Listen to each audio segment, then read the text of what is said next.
Hello and welcome to Westchester Dateline, the news talk show program that offers in-depth interviews with prominent people in the news. I'm your host, Dennis Rudin. My special guest this evening is our new congressman from the 20th CD, Joseph DioGuardi. Good to see you, Dennis. Fine, yes. Congratulations on winning the seat in the 20th CD. I take it you've been very active since the transition period. Could you fill us in a little bit and tell us what committees you've been assigned to, and what do you think some of the priorities are now that are taking place in Congress? Two committee assignments, Dennis. One is the Government Operations Committee, which is a kind of a giant oversight committee over other government agencies. And I think that's going to be a good committee for me to be on as a certified public accountant. And I've got two subcommittee assignments under that. One is the Oversight Committee, and the other one is what they call Government Information. Another committee assignment is Small Business. And again, with my business background, I think that'll be a good one to be on. Okay, fine. Could you give our audience just a brief insight? I mean, how has your life changed, your family, from being, well, I wouldn't say that someone who's a candidate lives a typical everyday life, but what are some of the adjustments that take place in a person's life when they have to shift gear from public candidate to setting up the congressional office and making it work? Well, we're still in the middle of the transition. It's like I hadn't finished the campaign at this point. There are many things that have to be done to get started in serving the public. Opening up offices in Washington and in the district, hiring people, and setting up systems. And we're in the process of, I guess we're in the final phases of doing that. So you've got the need to start up, so to speak, because you just don't walk into an office that's already set up, especially when the office changes parties. And at the same time, the phones keep ringing and the mail keeps coming in, and the public doesn't take a vacation because the congressman's change. Right. So there's been a lot of pressure.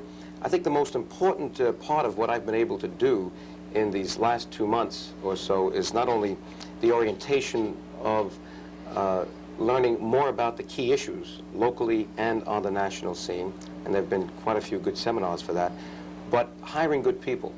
A congressman will not do an effective job unless he has people who really know what they're doing, both in Washington and here.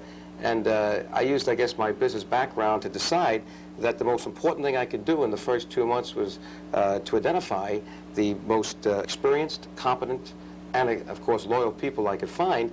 And you probably know that I've hired them from all different parties, Republican, Conservative, and Democratic. But I have an excellent team of people now, both in Washington and in the district, with experience. Right. That's comforting to know. There were many issues, of course, raised during the campaign. One of them that stands out in my mind at this moment is you spoke about the need for urban enterprise zones. You had seen it in Connecticut, and you said, and due to the budget cuts, I think we're going to have to come up with certain kinds of creative ways to handle that. Have you had a chance to implement this idea? Or what stage are you at now? Well, it's interesting you raised that now, because we didn't hear about it too much since the campaign, but yet President Reagan addressed the issue in his inaugural speech. I'm still very much supportive of the concept of urban enterprise zones, and hopefully this will be reintroduced. As you know, it was held up in the Democratic House, controlled House, and it's got to be something that should come back on the agenda. I'm sure it will, and the President, by mentioning it in the inaugural speech, I think has given it a new level of visibility. They are around us. There's one in Norwalk, Connecticut, and Cleveland, Ohio, and Baltimore, Maryland. These are enterprise zones that were formed under state law. What we're looking for now is a federal law to also add federal tax incentives to the incentives that exist under these zones in those states. Even if for some reason the concept does not get by from the federal point of view, there's no reason why we shouldn't do it from a state and local point of view. Could you just review very briefly the concept for some of our listeners who may not be familiar with it? Sure.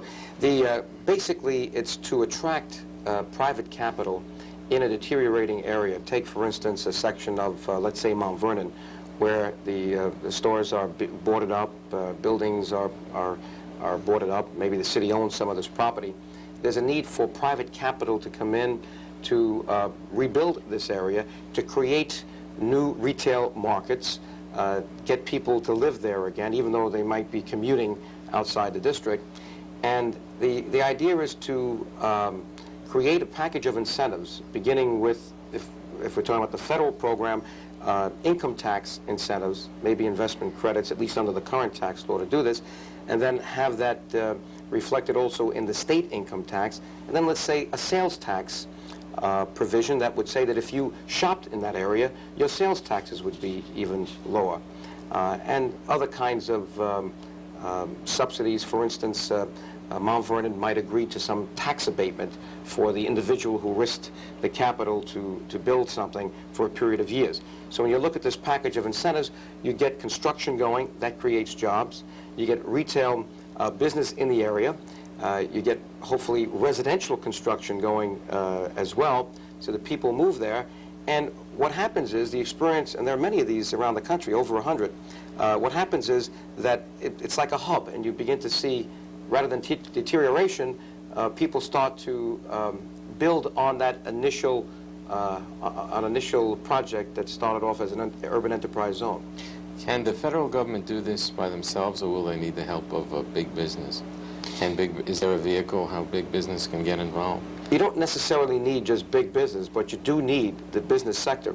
You know, the backbone of this country still remains, still is the small business sector. And small business is not small potatoes. You have a lot of closely held companies that have hundreds of millions of dollars of sales. But you do need the help of the business sector to make the investments because of the lack of funding that's now available both at the state and the federal level. Right. I could see some seed money coming in from those sources, but the investments have to be made by the private sector. You happen to be in a unique situation, and I think it's probably a good situation for you. You have many friends in the business world, basically big business. When I had served on the committee, on the county committee, to identify the problems with housing, which we'll go into a little later, one of the problems that we hit was the fact that although the corporations will ship in big executives and provide homes for them, there's nothing being done for middle management people here. And with rents so expensive, there's a tendency for young people between, once they graduate college, I guess 22 and 35, to not look so much to New York and to look to other areas. Do you see a possibility where, due to your strong business connections, you may be able to sit down with some of the corporate heads and maybe convince them that it would be economically feasible for them to not only, you know, try to keep good people here and to create more jobs in the middle management sector by helping out with the county problem with housing? Well, you've hit the key problem. It's affordable rental housing in the county, whether it's middle management or seniors. I met with a group of senior citizens today, and we're talking about a project in Mamaroneck.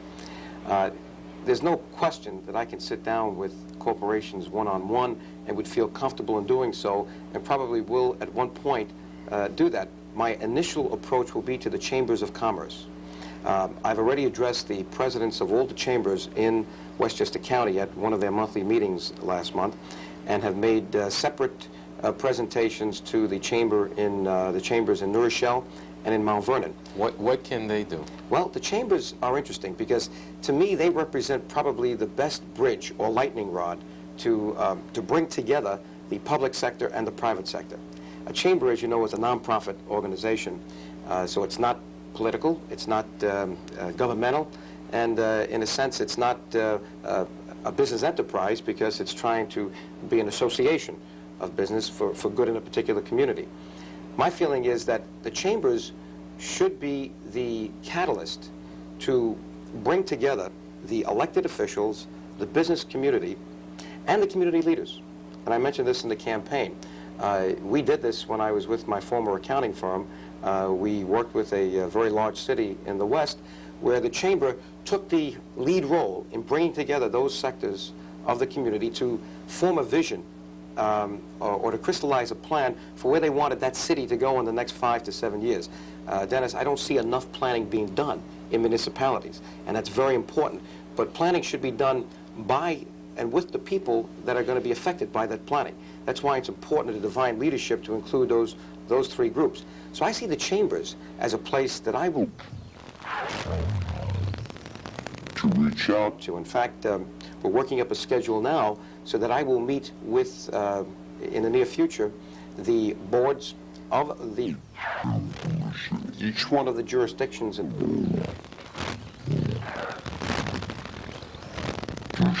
to give them this message that we must get them to be more proactive in getting the planning process. And then once we get the planning done and agreed to, then we go to implementation. And then the businesses that are represented on that have been made part of the planning process will more likely then make a contribution to the implementation. And I'd be delighted to sit down one-on-one with the major companies in this district, and we have some great companies in this district, as you know, to the need for them to participate fully, and maybe with some sweat equity as well in this process. Just to give you, for instance, I'm not only just talking about this, the campaign's over. I'm trying to make some of this happen.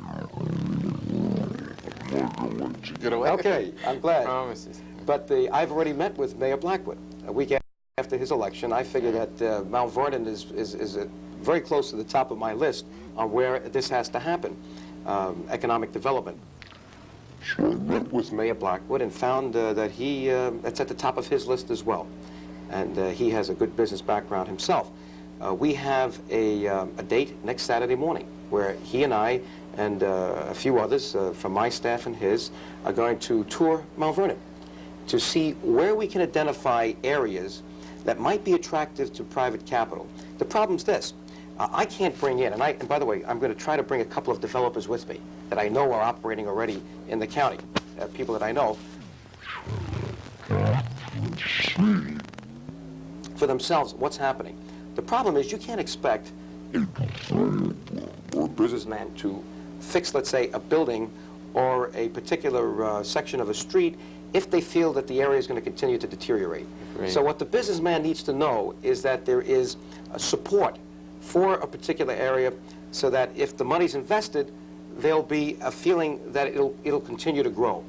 And we need to identify an area that if I attract a businessman to, let's say, rehab a building or restore some commercial areas, that the city is going to consistently attract more people, more capital to it, so it will continue to grow. We can't have something being done isolated so that it just disappears. It will be a bad precedent for other businessmen to come into. So this is what I'm trying to do, and in fact, Saturday, we're going to take a tour to see where we can find those areas so I can hopefully attract a developer to begin working with Mayor Blackwood and the representatives of that community. One of the problems that you may find, because I've seen this in my activities, with all due respect to the chambers, usually some of the biggest cities may be more sophisticated, but what happens if you work with the chamber and they don't have, paid personnel, or the person that's the president is just not that sophisticated? Can you bring any help, support from your office to help them put together some of these concepts? And how about a place like Yonkers where, there's not much there? I mean, maybe you tell me if I'm wrong, my perception of how you would handle it, but your help is going to have to come from outside. What's there in the city to actually work with? Well, there are businessmen in Yonkers right now that I think would join the effort, but you said if the chamber doesn't have the resources, right? That's the reason to get the business sector more involved with the chamber, because then they could make available. That's the sweat equity I was talking about, so to speak. Okay. If not financial resources, initially they could lend, hopefully, 1 or 2 people. And this could be a rotating assignment from corporations, so that there is help, executive help given. Certainly, from my office, I will make time available to make sure that the process gets off in the right direction. And at this very point, I'm trying to get the partner in charge of the project that I spoke about on the West Coast in my former firm to address a meeting of all the presidents of the chambers in the county. I mentioned this and they like the idea. In fact, I've had one conversation with an individual. He likes the idea, and I want to get this process going. Very good. We have to pause. We'll be right back after this message. For over 100 years, the Red Cross has always been there, in emergencies when America needed us most, with a hot meal, a warm, dry place to stay, and a helping hand. But without your time and money, there would be no Red Cross. And where would America be without the Red Cross?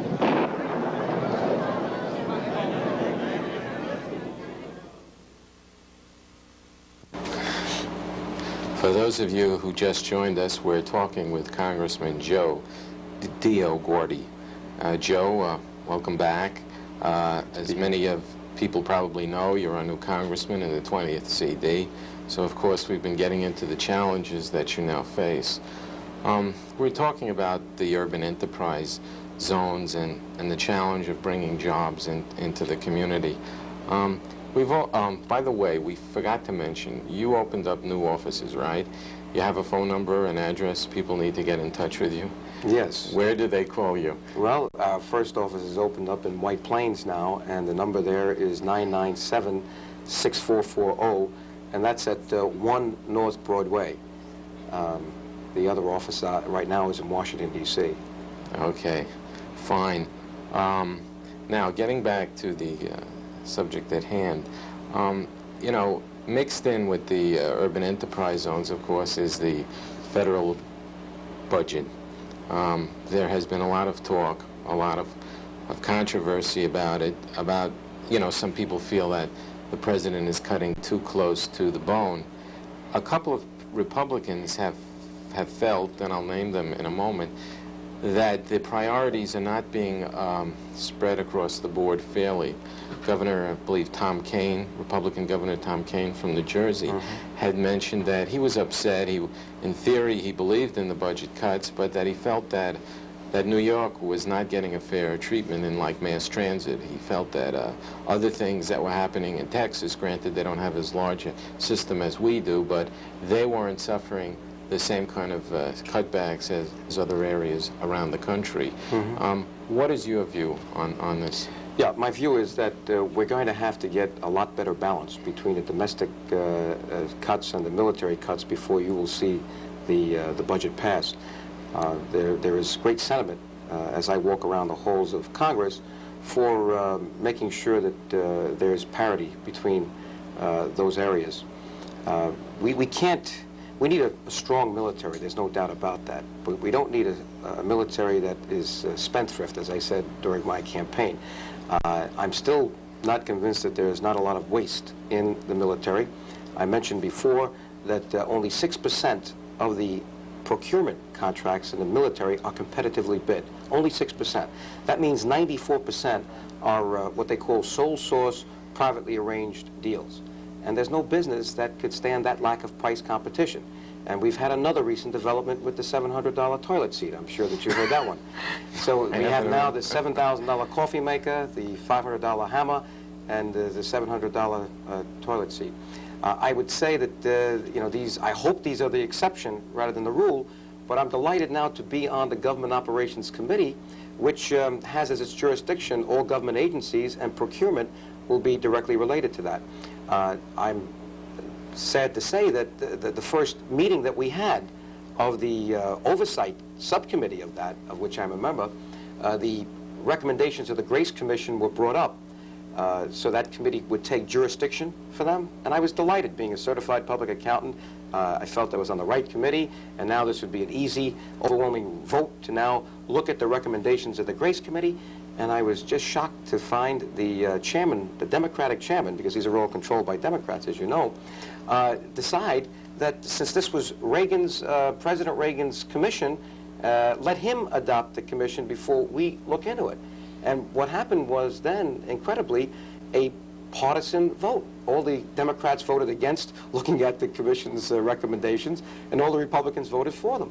And it just shocked me. Now, maybe I'm naive about these things, but what I did is I then had a discussion with Jack Anderson of the Washington Post about it, because I had met Jack a couple of weeks earlier, and I'm going to continue to push for these recommendations, and maybe not all the recommendations are good, but why not look at the ones that seem to be agreeable to most people and bring them up before these committees. I'm happy to say that because of my discussions with Jack Anderson and the fact that I'm only the third certified public accountant to be elected to Congress, he has now put me on the board with Peter Grace and himself on Citizens Against Waste, which is the nonprofit organization that will follow up the Grace Commission. So I will make this area of waste a #1 area for myself, and if I can't be heard as a freshman minority congressman, you will hear about me in the press, because I will ask the questions as someone who has spent 22 years with one of the world's major accounting firms, 12 years as a partner in this area, and as a CPA. So I feel good about this assignment, but I think it's important to get these recommendations before the committees in Congress so that we not only read about these recommendations, we begin to implement some of them. Getting back to the budget deficit and your question, I think we've got to look very heavily and very carefully at the military budget to see what we can cut out in terms of waste. I don't want to cut out the heart of any programs that we need for our defense. And before that budget is adopted, you will see parity between the two areas. We can't balance the books in this country on less than 20% of the budget, which is what's being proposed here.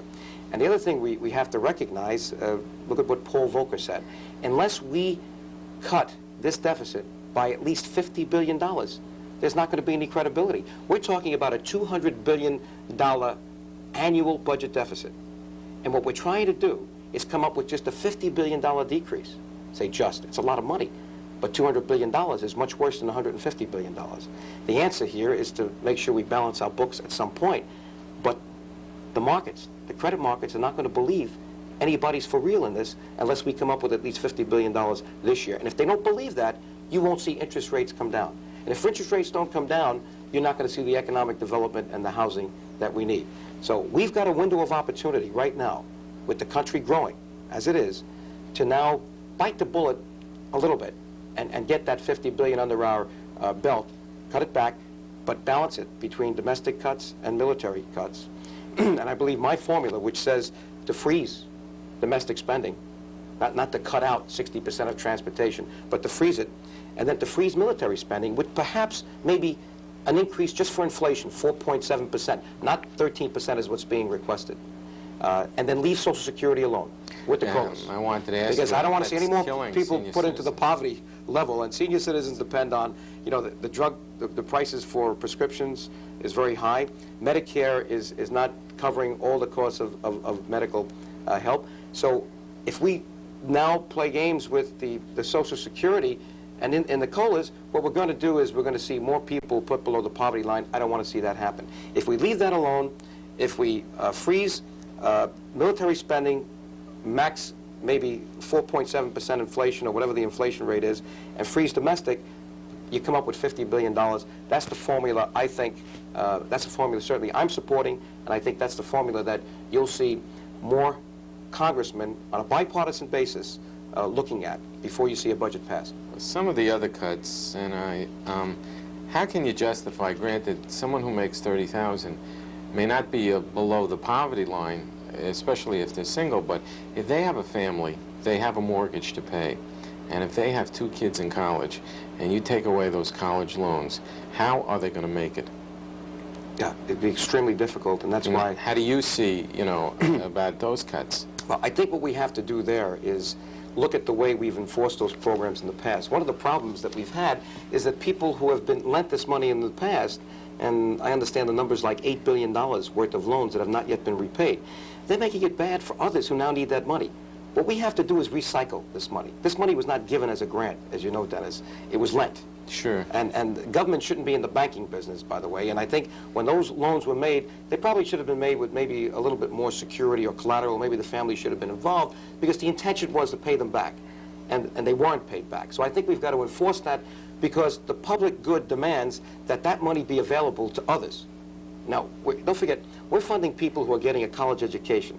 These are people not in the poverty. when they come out of college, they hopefully will get a good job. Their first priority should be to pay back the loan so that we can now return the courtesy But if to you others. take away the loans, they won't reach that step. There is no doubt that we're not going to, as far as I'm concerned, we cannot take away the loans. Educating our children is probably the most important thing that we can do.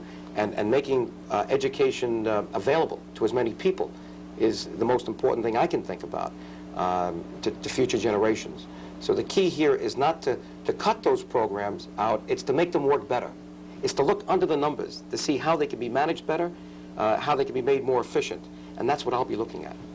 But are you going to vote for these cuts that President Reagan is proposing? As I said before, my overall program is a freeze, not to cut. So basically what you're saying is there are Republicans in Congress who feel that if there is danger in their district, they will not follow the president on all of his programs. I would say the district is a consideration, but just using common sense is probably a better consideration, that those are programs that are needed. And instead of emasculating the programs, for instance, cutting 60% out of mass transportation would be lunacy in this district. Catastrophic to the system. People have to get to work, and usually it's the poor people on mass transportation and the elderly. So you really can't do that. But let's freeze it, and let's re-examine it to see how we can make it work better. And where things are not working right, maybe those things have to be cut out, but not where they impact people who really need these programs. Thank you, Joe, very much for coming on Westchester Dateline. My guest has been our new congressman in the 20th CD, Joe DioGuardi. This is Dennis Rudin for Westchester Dateline. Good evening.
Hello and welcome to Westchester Dateline, the news talk show program that offers in-depth interviews with prominent people in the news.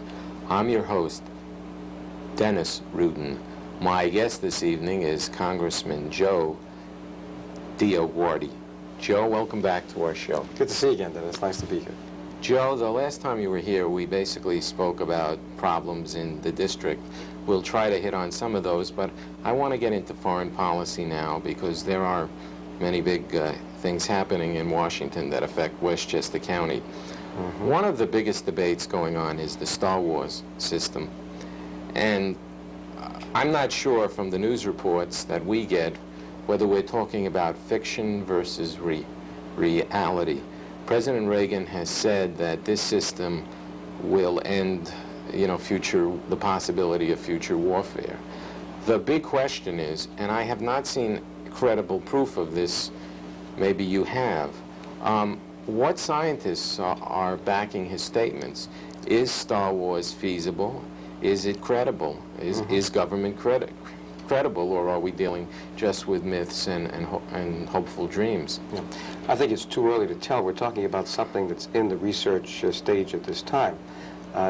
People call it Star Wars, which really has come to be a pejorative statement. It's the so-called Strategic Defense Initiative. And I support it. The President, as you know, supports it heavily in his inaugural address. He made a major point on that, and Margaret Thatcher also came behind the President on that. I think, again, we got to look at this in terms of our strengths. It's been demonstrated over the years that our strength vis-a-vis the Soviet Union, in military matters especially, is our technological strength. It's acknowledged they have many more missiles than we do. In fact, some say they have as many as 3 times the number of missiles that we do. But they're not as accurate as ours. That's why we see them trying to steal our computers. And we've got to be very careful that the Customs Service enforces these things. We can't export our technology to Russia. What I think the President is saying here, and we've all got to find out more about this, because I think there are scientists on both sides of it. I think what he's saying is that we need to develop a system that will enable us both sides to walk away from nuclear weapons. And what he sees here is an opportunity to develop a system.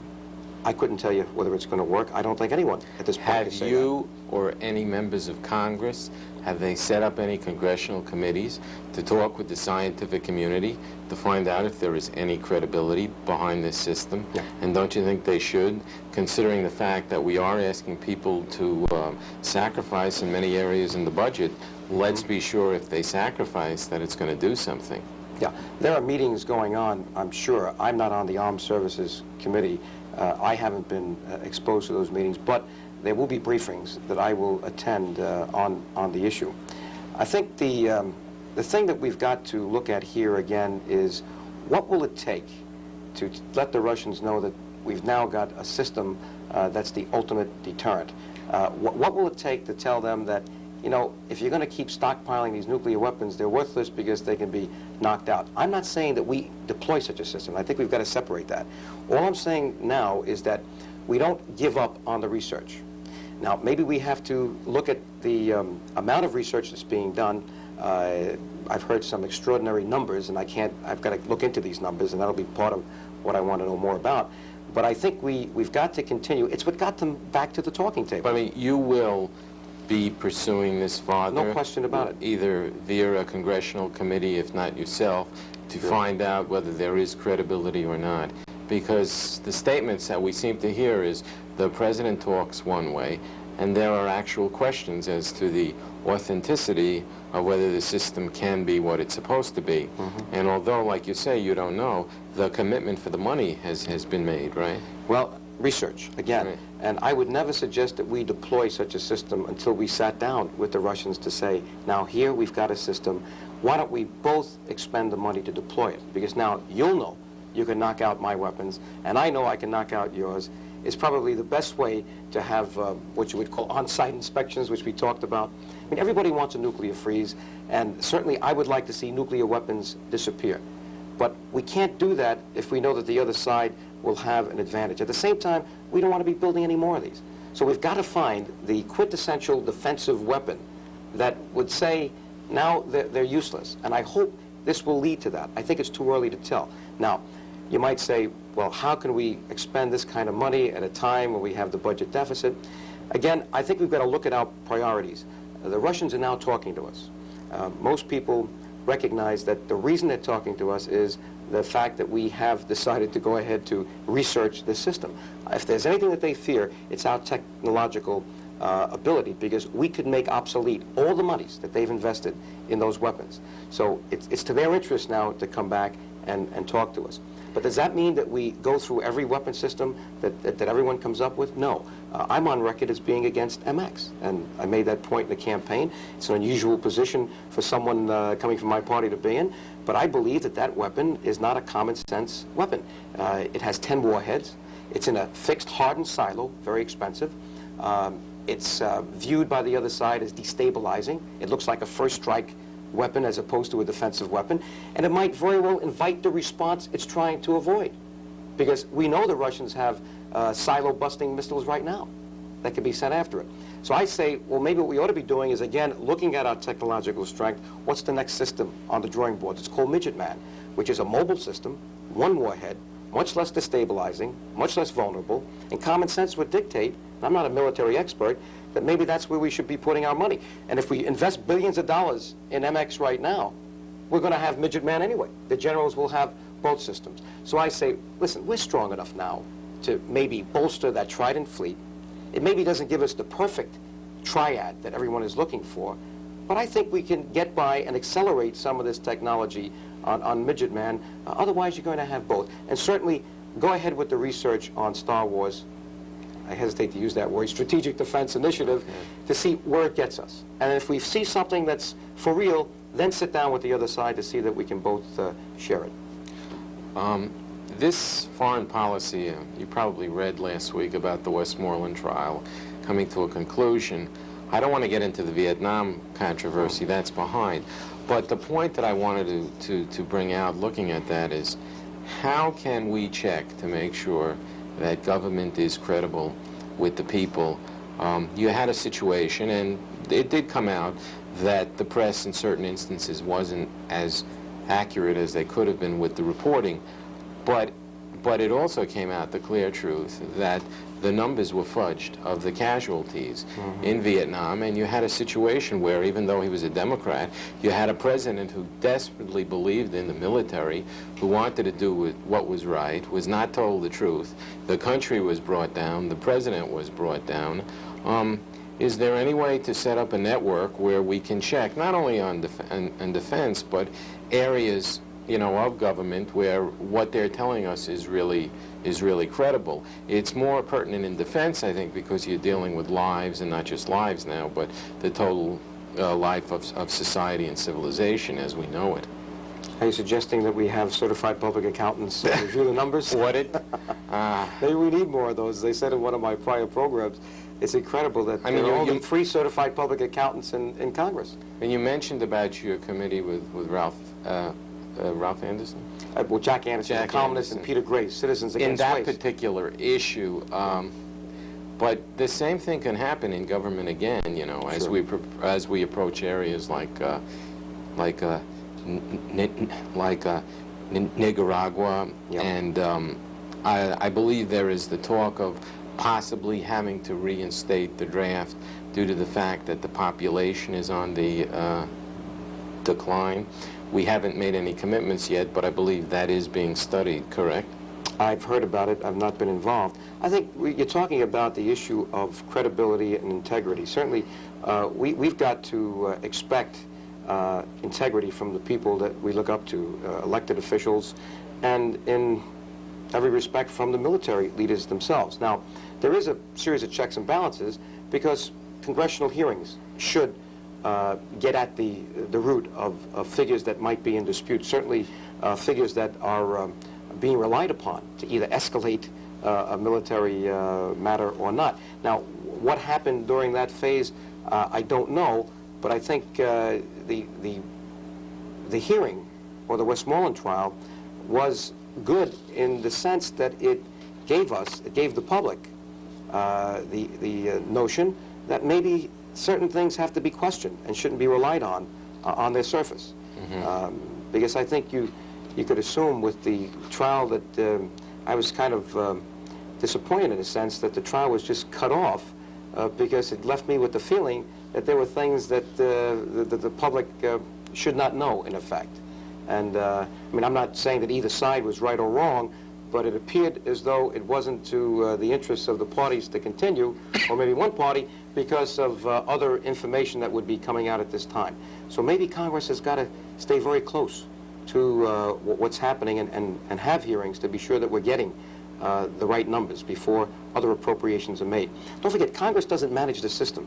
I've been in Congress now a couple of months, and we talk about authorizing things, appropriating things. We talk about what we spent last year, what we should add on this year, but I never hear the word management discussed. When I come out of business, the key element in my world is, how are we managing the system? Is government it working? manageable? Well, I hope so. I know there are a lot of people that have taken management responsibility for it, but Congress is not the managing arm. I would like to see Congress, though, get more into that by getting underneath the numbers. We tend to be caught up in Congress looking at the numbers superficially, quantitatively. I'd like to see some qualitative analysis on what's being managed well, what's not being managed well, and really get a good feel for that before we do further authorizing and further appropriating. And that's one of the things I'll be mentioning more and more. Maybe my background is the right one to have at this point, because I'll be able to ask the right questions. As we look around the world at the hot spots, do you see a situation where we should be aggressive, or should we step back and kind of recoil and look and see what's happening around the world? Basically, Nicaragua, other spots where, governments that we don't necessarily support are in power.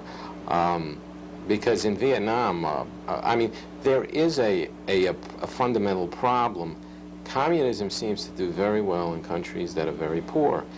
They need a certain amount of sophistication to be able to adapt to capitalism. If you support governments and just overthrow the regime that's there, are we going to get the results that we really want, that we'll be happy with? We've got to be very careful, and we've got to learn from the past. We've got to be careful that in trying to overcome left-wing governments, we don't end up with right-wing dictatorships. And I think this is the lesson that we've learned, perhaps in other South American countries, and we've got to be vigilant that that doesn't happen. At the same time, we can't walk away from the challenge and our moral responsibility to foster the democratic process where it is in a seedling stage in the world. And I believe that one of the good recent examples is what happened in El Salvador with DioGuardi. No one says that he's perfect, but we've got now a government that's in the fledgling stage, democratic fledgling stage, where many of the human rights and civil rights atrocities of the past have been uncovered. And I understand that some of this still goes on, but it's nowhere near where it was before. And I think there we've got to be ready to help with certainly economic aid. Dennis, the biggest problems in these areas, as you mentioned, alluded to, is economic. And we've got to somehow help these nations help themselves. And anything that we can do to help them bolster their economies, I think is going to be the best deterrent from a communistic regime coming in, because communism seems to thrive on the bellies of hungry people. So we've got to somehow do in these foreign countries what we try to do here, and that's provide jobs and provide economic expertise. At the same time, we've got to balance that against the military problem that we have. And just take Nicaragua. One of the free seminars I attended was in Miami, where we spent 2 days looking at the issue of Central America. And it was interesting to be there, because when you looked at a map and you saw Miami, you saw how close it was to Nicaragua. I mean, geopolitics of that area. Sure. This is all very close to the United States. But I was happy to be there because I wanted a better insight into what was happening. And one of the things that we have to fear the most is that the Soviets are not using this as an opportunity to get now a base on the Pacific. They already have Cuba. I mean, what's going to happen now if they get something in Nicaragua? So we've got to balance the need to stabilize these countries economically, to keep them away from left-wing revolutionary governments, but we've got to look at also the area of the Soviet influence. Okay, we will be right back after this message.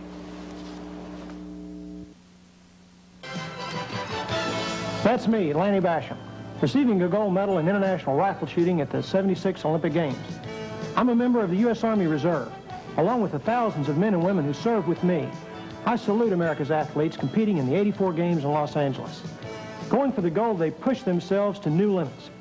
Their dedication, spirit, and sense of fair play make us all proud to be Americans.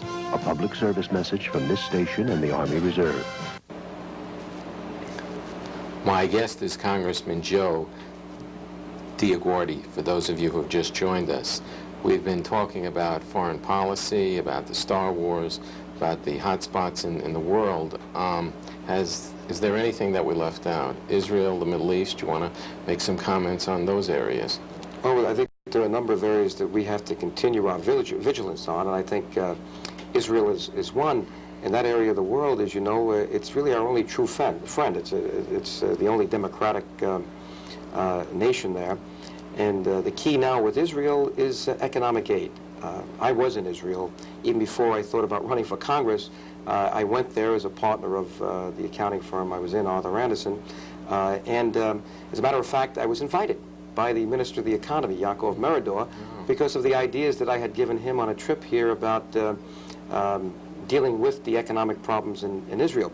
And the bottom line of my philosophy for Israel is that military security for Israel is an illusion without economic security. And we've got to, as I said there in the speech that I gave in the Knesset building itself to some of the ministers, is that my vision for Israel is to make the shekel as strong as the dollar. And how do you do that? Well, you've got to deal with the economic problems. They've got a terrific inflation there that they've institutionalized. And while it works there because it's indexed, it prevents people from bringing in hard currency to the country. Now, one of Israel's greatest strengths is its brain power. It's not gold, it's not oil, it's 7,000 PhDs. That country could literally be the licensor to the world, but it needs hard currency to continue the research.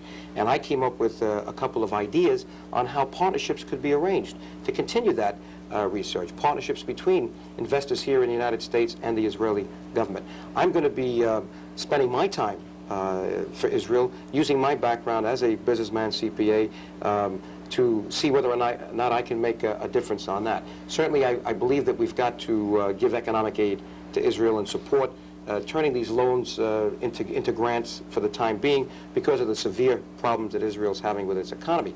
But it has to also be asked to do something for itself, and it has been.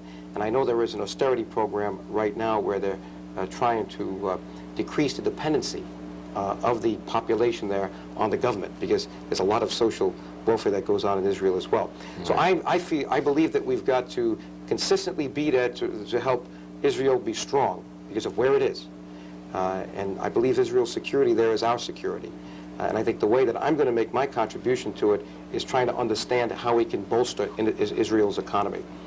Going to another side of the world, we talk about Northern Ireland. And as you know, Prime Minister Thatcher was there as one of the ones that signed a letter, along with Mario Biaggi, to her, that we wanted her to address the issue in Northern Ireland. It's basically much like the refuseniks and the Soviet Jews, and I'm very much involved in that too. It's a human rights, civil rights situation. There's tremendous discrimination in Northern Ireland against the minority population, and we've got to do what we can to see how we can make it better. For instance, we have contracts with companies there. I think one company is short. And what I think we have to do is make sure that we impose our moral standards so that that company provides jobs to both the, I guess, Catholics and Protestants there, and not just one or the other. So there are things that we can do. But I think also a group of us made our points with the Prime Minister by making statements in the press that we want her to pay closer attention to the problem, and that maybe the problem is that we're never going to have a unified Ireland as long as there's an English presence there. So I think that's something that the President should pay more attention to. Other than that, I think the whole issue of terrorism, whether it's in Northern Ireland, I just cannot agree with terrorism in any way. When you have the terrorism that we see around the world, we've got to be constantly vigilant. We can never compromise terrorism. We have to do what we can to uproot it, no matter where it is. Okay. Before we forget, some of the people may not be familiar with where your new office is located. You give us the address and the phone number. Yes, it's we opened up just 2 weeks ago in White Plains. I still don't have all my furniture, trials and travails of a new congressman, but we're in 1 North Broadway in White Plains, and the number there is 997-6440. We wanted our first location to be a central location, and we felt White Plains, and it's very accessible with mass transportation. The buses come there, it's going to work out very well. My other office is in the Longworth building in Washington, and I can be reached at either place. I'm commuting. I leave on a plane usually Monday nights or Tuesday mornings, and I return Thursday nights. So I balance my time between the district and its constituent service problems. and the legislative agenda in Washington, and it's been a great challenge. And I see even here before taping the show, you were telling them about phone calls and everything. They don't give you 1 minute to relax, do they? Most people don't realize that because congressmen change, when congressmen change, a lot of changes have to go on because the leases terminate, people are usually furloughed, and the files are then sent away for reasons pertaining to privileged information. So a new congressman, particularly when the switches from one party to the other, has to start literally from scratch. But that doesn't stop the phones from ringing and the letters from coming, because the public still has problems finding Social Security checks, Veterans Administration, Treasury refunds, and that's what a congressman's office is for. Because when I get on the phone on an issue and call one of those agencies, we get an immediate response. And I want to encourage anyone who has a problem with a federal agency to look to us. We've got a very experienced group of caseworkers here in White Plains. As you know, I took 2 caseworkers from Ottinger's staff, 2 from Perone's former staff, and I have now someone that's just joined me from Up County in Pleasantville, so I've got a good dispersion geographically among parties, but everyone is competent. So you're full of cases. Yes. Okay, I'd like to switch back to the domestic scene now in the district. One of the things that keeps cropping up again is the women's rights issues, the abortion issue. There has been, well, more than speculation that the right to life people feel that they may be strong enough to try to get to overturn the law. I forget the exact law. Do you remember Wade versus Roe versus Wade, right? So that women will not be able to have legal abortions. How do you feel about this? Well, you know, my stance during the campaign, based on my own moral heritage, I don't see this as a religious issue. I see this as a moral one, that I'm against abortion. I'm against the federal funding of abortion. Now, you know, what do? I did not campaign on the right to life line. I didn't feel that I should make the election a referendum on the abortion issue. I feel that it's bad law, but I think what I'd like to see is the Supreme Court readdress it. My concern is this. We hear about whether or not we're talking about life, and that's the basic issue here. Are we talking about human life? Certainly, if you were convinced we're talking about human life, no matter what your position on it was, you'd think very carefully before you would destroy it. But we're in a situation now where it's like going hunting in the forest, and off in the distance you see something move and you think it's a deer, but you're not sure. It may be a person. Would you shoot? Probably not. You'd get closer to the situation to find out that it was a deer, and then you might, if you were hunting, not that I agree with hunting, but you would shoot. I feel the same way here. We're in a situation where millions of children or potential children in the womb are being killed, and the question has not been resolved, you know, to the satisfaction of most people. So I think that at the least we should be exploring this before we have all these, you know, abortion on convenience. Now, does that say that we should have abortions under every circumstance? I mean, would I be against abortion under any circumstance? No. I think that certainly where the life of the mother is at stake, we have to obviously have an exception there. And now you're seeing more and more talk about looking at the rape and incest situations, where, you know, you know, there may be exceptions that have to be considered. And why, you know, the rape and incest usually comes up, and it becomes the position on the other side to say, hey, look what we're doing here. But there's so few instances of rape and incest, and I'd say for those few we ought to look very carefully at them. But can we justify abortion on convenience, I think, is the issue here. It's not an issue that's going to be dealt with easily at the congressional level, I can tell you that. It never is. And I think that the Supreme Court, if anything, will have to review that issue. One of the things that was interesting is, I don't know if you saw it, it was on C-SPAN, Reverend Jerry Falwell and Ted Kennedy had an interesting debate. And Reverend Falwell brought up the point that he felt that if you're going to advocate the right to life, that the right to life groups should adhere to the responsibility of finding homes for those babies if the mothers could not. And that's part of the reason why people are, you know, may not concur with the right to life view. Is that feasible economically? And also, if you look at the hardcore statistics, when you take away the theology, the philosophy of it, so to speak, the middle income and higher women are going to do what they want to do anyway because they have the means.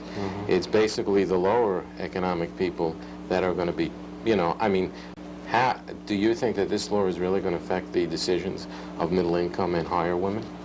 You know, we're talking about economics? issues that we could spend a day on here, and it's difficult to put a price tag on. No one should put a price tag on life, and that's, I think, the key issue. In terms of the debate between Kennedy and Falwell, I didn't see that debate, but what was the point that was just made? That the right to life is, if they want their view to be adhered to, they have to have the responsibility of finding homes. There's no doubt. Babies. There are people today that want children and can't have them. So there's got to be a better job done on the alternatives to abortion. And, you know, there are groups like Birthright, I believe, in the Catholic Church that are trying to work with the pregnant, the mothers to see what those alternatives are. And I think we've got to do more to get into that. Joe, just quickly, we have to end, but just before we do, let's have your phone number and address again of the district office. 1 North Broadway in White Plains, and the number is 997-6440. Thank you very much for coming on Westchester Nice to be Dateline here. again, and good luck to you in Thank you. Congress. My guest has been Congressman Joe DioGuardi from the 20th CD. This is Dennis Rudin for Westchester Dateline. Good evening.